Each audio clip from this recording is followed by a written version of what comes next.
Unbelievable. Hello, intellectuals. Glad to be with you. Hope everyone is doing well. At least 30 years have elapsed, and I'm still discovering new things with just 4 elementary blocks, like this strange looking monster solid fusing with regular tetrahedrons. So please don't think everything is explored within the realm of 4 modules. The discoveries are endless. And just take, for example, the unique way I have managed to connect an infinite amount of blocks. I was with synergetics experts then, dozens of people, mathematicians and engineers, thinking, contemplating. Magnets were out of their reach. Companies world abroad, here or in Europe, were puzzled. They used paper clips, sticky tapes, glue paste, but always came up short how to connect with magnets.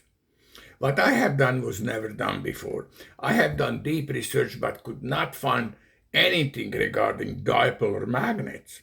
Just recently got some very interesting info from my magnet suppliers, Amazing Magnets, and really got to the bottom of my invention.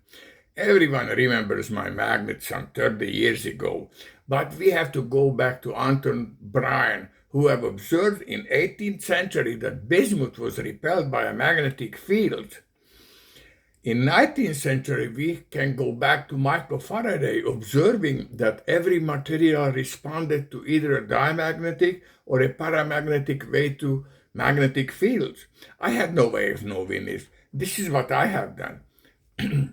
A broken half disc, when one half is flipped and glued together, these halves together, I made my own diamagnetic magnets, north and south on the same surface.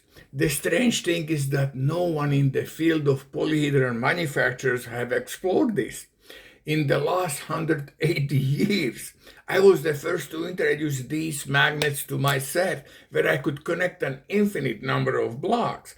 I was all over the country with my discovery, but my magnets were just a side gig. My focus was more about tetrahedrons and their endless structuring and limits of minima, doing more with less, formulas and other unresearched topics. From Stony Brook University to many schools and colleges, to the School for the Blind, Class and Academy, all the Blue Ribbon awarded schools, from senators to educators to production engineers to hands-on museum. Yet it was not unique enough for a takeoff. It was good enough to steal, but not good enough to promote.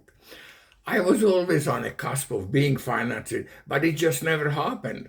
Now everyone uses my magnets and my lowest common denominator structuring of tetrahedron. But friends, I'm delighted because imitation is the sincerest form of flattery that mediocrity can pay to greatness. Amen.